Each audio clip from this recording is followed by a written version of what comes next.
Well, when it's an 18-month-old, it's a little bit cute, that sense of dependency.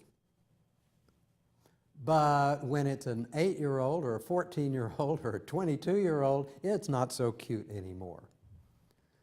Let's talk about this sense of helplessness that sometimes people exhibit. When a person gives you the message of helplessness, it really means I'm not motivated to do it myself. I don't have the confidence, and I don't think I have the competence to do it myself. So I'm helpless, please help me. Please do it for me. I'm pathetic, so don't expect too much.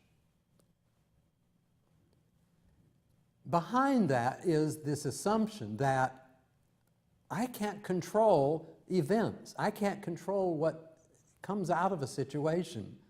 So I'm helpless in this situation.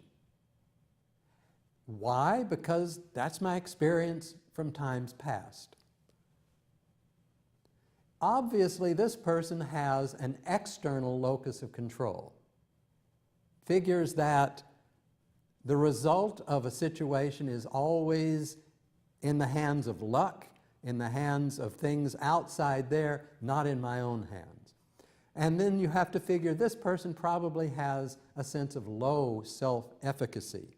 This person probably does not feel any confidence that he or she can be successful.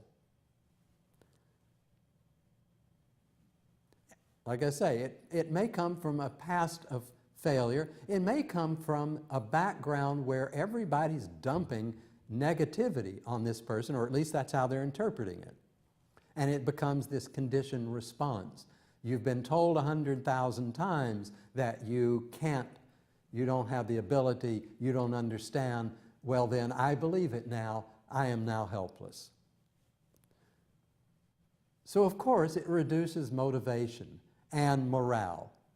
The person doesn't even want to try. So, you've got a student like this in your class. It may not be extreme. It may be, though, here and there, or it may be related to certain subject areas.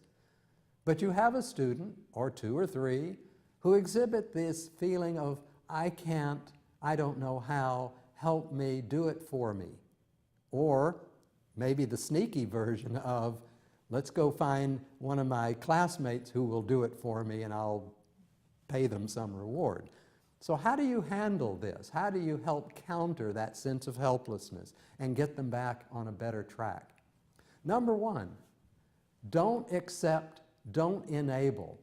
Don't accept that message that this person is spewing out. I can't, I don't know how. Don't give in to that.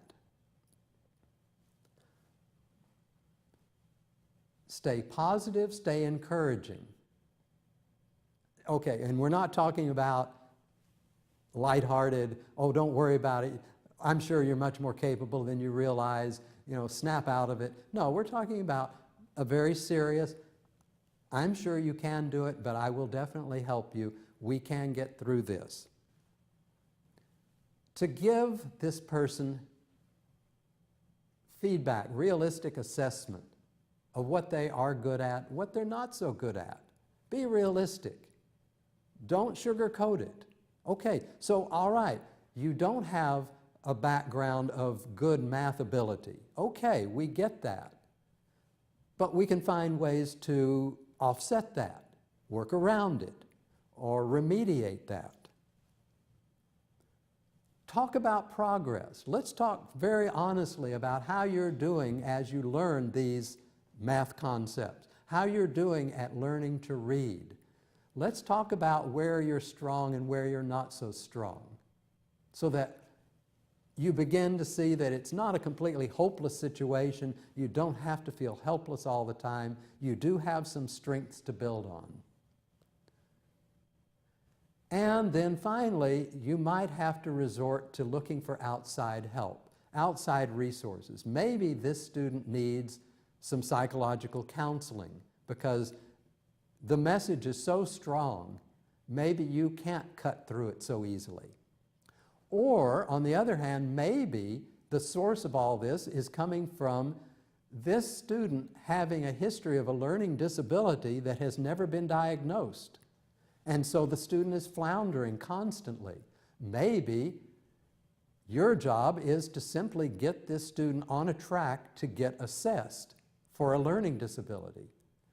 You have to look at all your options of what you can do as a classroom teacher, and also what are some of the options out there in the rest of the school or in the community that could help this student get out of that rut of feeling helpless and unmotivated and get them to start feeling like, yes, I can start getting on with my own sense of ability and efficacy and climb out of this deep, deep hole of feeling like I can't and I shouldn't even try.